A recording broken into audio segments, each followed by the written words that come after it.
Cairo, July 1980. A woman sits alone in a hospital corridor, her hands folded in her lap, her eyes fixed on nothing in particular. Outside, the city moves at its ordinary pace, indifferent and loud, the way cities always are when someone inside their walls is quietly breaking apart. The man dying in the room behind her was once called the King of Kings, the shadow of God, the light of the Aryans. He commanded the fifth largest military on earth, presided over an empire older than Rome, and dined with every president and prime minister who mattered in the 20th century. Now he has no passport, no country, no friend powerful enough to open a door for him. And the woman sitting in that corridor, the one who has not slept properly in months, the one who has buried her identity, her home, her entire life inside 18 months of wandering from Morocco to the Bahamas to Mexico to Panama, she knew. She had always known. She had seen it coming long before the fires, long before the crowds, long before the Ayatollah's voice crackled through smuggled cassette tapes in the streets of Tehran. She had written the notes. She had made the phone calls. She had pleaded the case. And the men with the guns and the generals with the plans and the Americans with the oil contracts had looked right through her the way powerful men have always looked through women who happen to be right. Her name is Farah Pahlavi, and this is not a story about a queen who lost everything. This is a story about a woman who saw exactly what was coming, said so clearly, and was ignored completely and catastrophically by every man who had the power to change the outcome. She did not begin as a queen. She began as a girl who lost her father at 9 years old, a loss so sudden and so total that her mother could not bring herself to say the word dead for months, describing the absence in softer terms, smaller words, anything but the truth. It was the first lesson Farah would absorb without knowing it, that the people closest to us sometimes cannot bear to tell us what is real. She grew up in Tehran in a family that was comfortable without being wealthy, educated, without being aristocratic, loyal to the monarchy, without being consumed by it. Her grandfather had been the Persian ambassador to Tsarist Russia. Her father, a man who had studied in France and carried a certain openness about the world that he passed on to his daughter before his heart gave out and left her with nothing but the memory of it. She threw herself into school the way children with no other anchor often do, and she excelled, and when the opportunity came to study architecture in Paris, she took it without hesitation because Paris was exactly the kind of place that a girl like Farah, curious and unfinished, needed to be.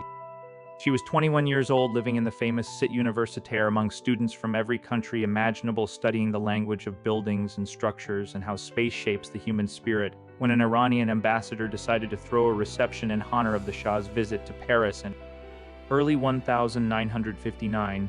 She went because students went to these things because it was a free evening and a chance to dress up and feel briefly like something other than a scholarship girl far from home.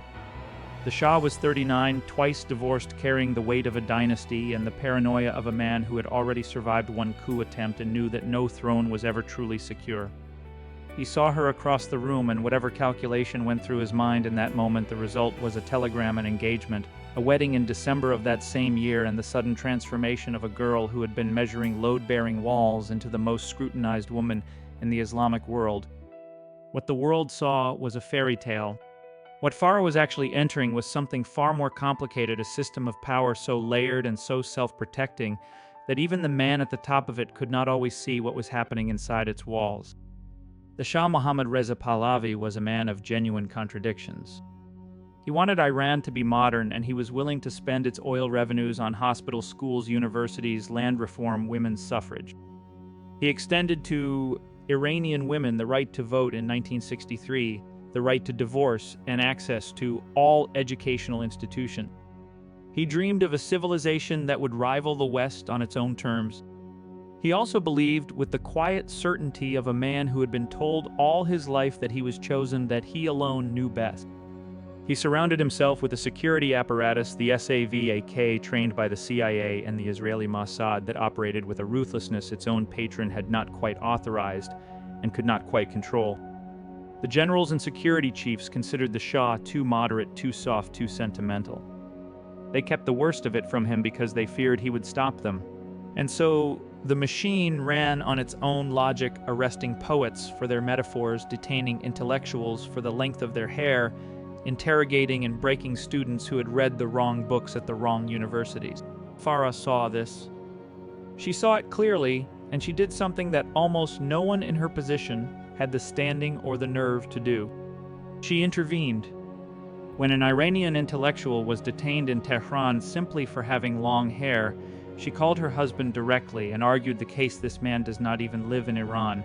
He came for a visit. This is a shameful procedure. The world is watching. The man was released. The chief of Tehran's police resigned. It was a small victory, the kind that feels significant in the moment and is forgotten by the institution within a week. But Farah kept doing it. She kept picking up the phone, kept writing the letters, kept walking into rooms where she was not quite expected to have opinions and having them anyway. She understood with an instinct that her education in architecture had perhaps refined that a structure fails not from its surface but from the cracks inside its foundations. And the cracks she saw were not the leftists or the Marxists that SAV-AK spent all its energy hunting. The cracks were the distance, the silence, the fury being compressed underground by a system that confused suppression with stability. She was not simply a patron of the arts in the way that royal women are sometimes allowed to be patrons of the arts decoratively and at a safe distance from anything consequential. She understood culture as a form of politics, the most durable form, the kind that survives after everything else has been burned down. She built a museum of contemporary art in Tehran that opened in 1977, and she filled it with a collection that had no equivalent outside the Western world itself, Pollock and Rothko, Warhol, and Bacon works that she had acquired with genuine curatorial intelligence and a budget that reflected her conviction that beauty was not a luxury for a nation in development, but a necessity.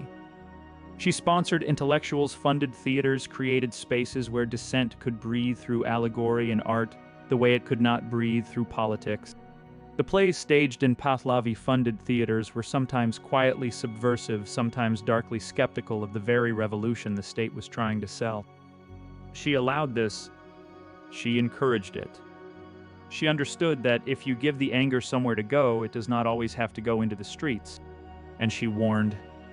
In her notes to the Shah, in her private conversations, in the slow, persistent pressure she applied to a man who loved her but did not always hear her, she warned that SAV-AK was creating enemies faster than it was eliminating them. She warned that the intellectuals being driven underground were not being neutralized but radicalized. She warned that the modernization being imposed from above without the consent of those below was building resentment faster than it was building roads. Her son would later say with the clarity that only hindsight allows that if the family had engaged directly with Iran's dissidents and intellectuals, if they had opened a real dialogue rather than relying on the security apparatus to silence every critical voice, things might have turned out differently. What he did not say, but what the record shows, is that this was precisely what his mother had been urging all along. The conversation she was calling for in the 1970s was the conversation that might have saved the dynasty. And it never happened. The men who surrounded the Shah had their own logic, and it was not entirely irrational on its own terms.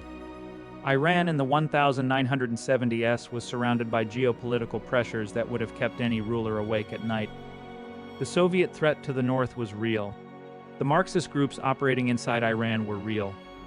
The Americans who had helped restore the Shah to power in the 1953 coup that overthrew the democratically elected Mossadegh had their own interests, and those interests were measured in barrels, not in the quality of the political conversation happening inside Iranian universities. For Washington, the Shah was a reliable partner in a volatile region, and his reliability was guaranteed by a security apparatus that kept him in power, and his power was the guarantee that Iranian oil would keep flowing west. The Empress's concerns about poets with long hair were not a factor in this calculation. They never were. The revolution, when it came from a direction that nearly everyone had underestimated, including the left, including the liberals, including the secular dissidents who had spent years opposing the Shah and believed with the kind of confidence that political hope generates that a post-Shah Iran would look something like what they imagined. Ayatollah Khomeini was living in exile near Paris, the same city where Farah had once been a young student measuring the weight of buildings, and from there his voice traveled on cassette tapes through the bazaars and mosques of Iran, describing a vision of governance that most of his young supporters, even then, preferred not to examine too closely. The concept at the center of his theology, the Vilayat-e-Faqih, the total sovereignty of the Islamic jurist, was there in his writings for anyone who read them. Most did not read them. They saw a grandfather figure, an old man the Shah had driven from his country, a martyr, a symbol. They projected onto him what they needed to see, and what they needed to see was not theocracy, but defiance.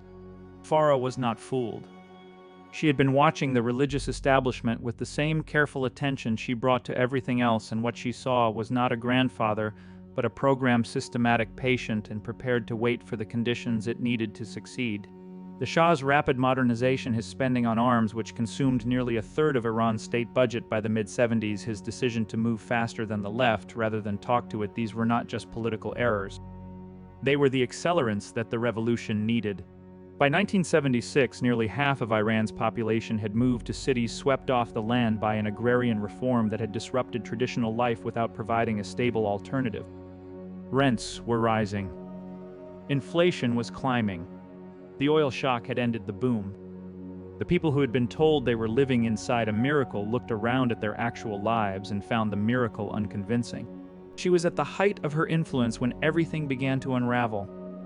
And this is perhaps the cruelest detail of the whole story, that she had enough power to see exactly what was coming and not quite enough power to stop it.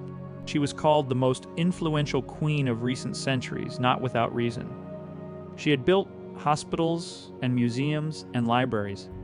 She had argued for women's emancipation inside a court that was still at its core deeply patriarchal. She had reached all the way from the palace into the lives of ordinary people in ways that her husband, for all his grandiose ambitions, often could not. And she had done this while writing daily notes to a man she loved, notes that contained, hidden among the reports and the appeals, a quiet, persistent argument: listen differently, talk to the people who are angry, do not let the generals decide what counts as a threat. The generals decided anyway. Tehran Airport, January 16, 1979. The Shah walked to the plane and did not look back. The crowds who threw themselves at his feet weeping were the same crowds who had been told for years that the man at the top of the pyramid had it all under control. He did not have it under control. He had cancer that his own advisors had kept from him. He had an American administration that was quietly calculating whether to let him fall, and he had a wife standing beside him who had seen all of this coming and had not been able to make it stop. The exile was its own kind of cruelty. Morocco, the Bahamas, Mexico, Panama, each country colder than the last, each welcome more provisional, each promise withdrawn the moment Khomeini's government reminded the host nation what it stood to lose by harboring the Shah. Even the United States, the country that had put the Pahlavi dynasty back on its throne in 1953, the country for which Iran had served as a reliable anchor through 3 decades of Cold War anxiety, even the United States told the Shah to leave as soon as he could stand. There is no friendship in politics. Her son said it. He was right. She had carried them through it all, the wandering and the dying and the grief, holding the family together by sheer force of the same will that had once sent her to the Shah's generals with arguments they did not want to hear.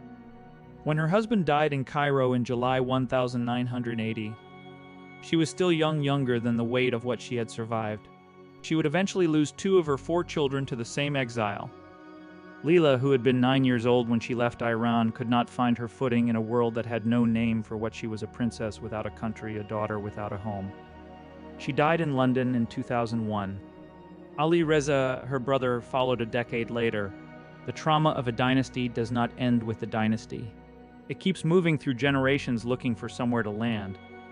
Farah lives in Paris now, the same city where she arrived as a girl with plans for buildings, the same city where a king once fell in love with her at a reception and changed the direction of her entire life. She walks sometimes in the park at Mansourus, where a sculpture called The Death of the Lion stands near the path she used to take as a student. The lion was once on the Iranian flag. It is not there anymore. She has hundreds of thousands of followers on social media inside a country she has not been allowed to enter for 46 years, and they call her Shahbanu, their empress, the mother of a nation that no longer officially knows her name. History is not kind to people who are right too early.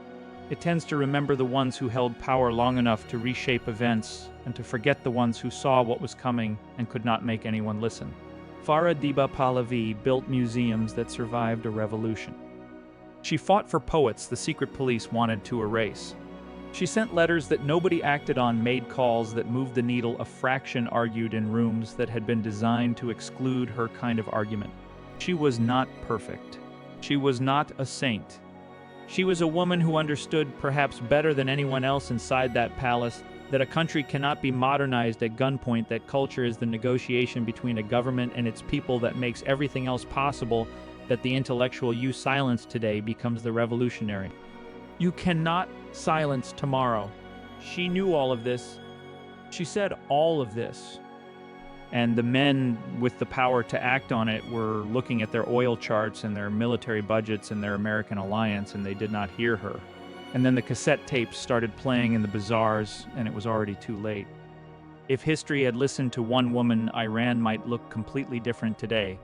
Farah Pahlavi spent years warning the men around her that the foundations were cracking, that the silence enforced by the secret police was not stability but a slow-burning fire, and nobody acted on it. If this story made you think about the price of being right in a world that refuses to listen, drop a comment below and tell us, do you think the outcome could have been different? Subscribe for more hidden chapters of the 20th century told the way they deserve to be told, and hit the bell so you never miss the stories that history forgot to credit to the right people.